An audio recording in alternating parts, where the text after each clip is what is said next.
Je ne vais pas cacher ma face devant les outrages et les crachats. Le Seigneur, mon Dieu, vient à mon secours. C'est pourquoi je ne suis pas atteint par les outrages.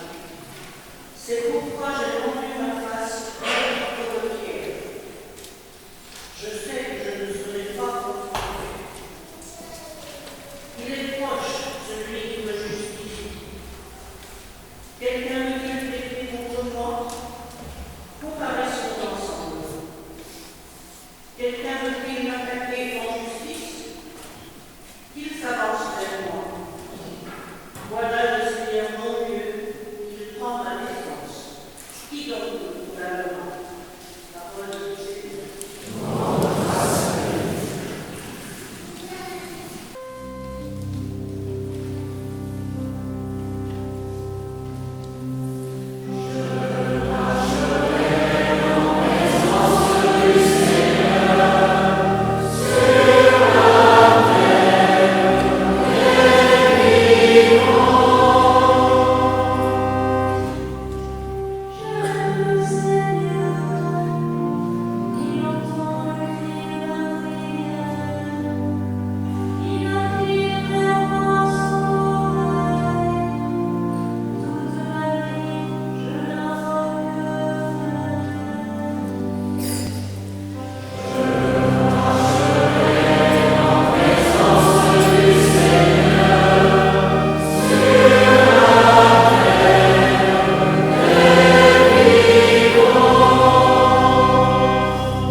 s'en alla ainsi que ses disciples dans les villages situés aux environs de cet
Le Christ va à la rencontre de ceux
ce n'est pas de cette façon que Jésus a voulu établir le règne de Dieu. Et pour la première fois, il enseigne à ses disciples que le Messie va souffrir pour sauver son peuple. Et cette conception d'un Messie souffrant leur est étrangère. Elle choque tellement leur attente que Pierre peut s'y opposer. Mais Jésus le rabatte fermement et maintient ferme que celui qui veut être son disciple doit envisager de le suivre jusqu'à la croix. Aujourd'hui, frères et sœurs, la même question nous est posée à tous. Qui est Jésus pour nous? Qui est Jésus pour moi? Comme les disciples, nous avons besoin d'apprendre à écouter Jésus. Lui seul peut nous faire découvrir quelle est sa mission de Messie et comment il peut nous libérer et nous redonner la vie. En nous révélant sa mission, le Christ nous montre un chemin exigeant et difficile. C'est un chemin qui passe par la croix. Mettre notre foi en lui, c'est marcher à sa suite, c'est marcher tous les jours, en nous rappelant cette parole de Jésus lui-même que nous entendons. Si quelqu'un veut marcher derrière moi, qu'il prenne sa croix et qu'il me suive. Et là encore, le rôle du curé, c'est aussi cela, c'est de suivre le Christ pas à pas, humblement et avec courage, avec foi, avec détermination. Et s'il le fait, c'est pour lui-même, car comme je vous disais au début, il est chrétien, baptisé comme chacun de nous. Mais c'est pour que vous tous, fidèles de la paroisse Saint-Hilaire en Biensoir, vous puissiez aussi le suivre pour suivre vraiment le Christ. Et donc le curé doit marcher en tête pour donner l'exemple et pour entraîner. Mais il faut aussi parfois marcher au milieu et parfois derrière, comme le soulignait le pape François en s'adressant il y a quelques années aux prêtres pour les 160 ans de la mort du curé d'Ars. Ce prêtre, nous portons le curé, doit être devant pour guider la communauté, au milieu pour mieux la comprendre, l'encourager et la soutenir, derrière pour la maintenir de vie et pour qu'elle n'aille pas trop en arrière. La mission d'un curé est belle, mais toute belle qu'elle soit, elle ne peut se vivre seule. Et c'est pour cela que vous avez vous aussi une mission en tant que paroissien. Vous avez la mission de prendre soin de votre curé, comme lui va prendre soin de vous, de veiller sur lui pour lui permettre, lorsqu'il est peut-être fatigué, épuisé dans sa mission, et avec 2 jours par passe, comme vous l'avez entendu au début de cette célébration, je crois être fatigué, de l'aider, de le seconder, de collaborer avec lui, de répondre à ses appels, pour que tous ensemble, tous frères et sœurs, vous puissiez bâtir une communauté vivante et rayonnante. Une communauté ouverte sur notre monde, sur notre société, une communauté ardente, et qu'ainsi chacun d'entre nous trouve sa place dans l'Église, car l'Église a besoin de tout le monde, et votre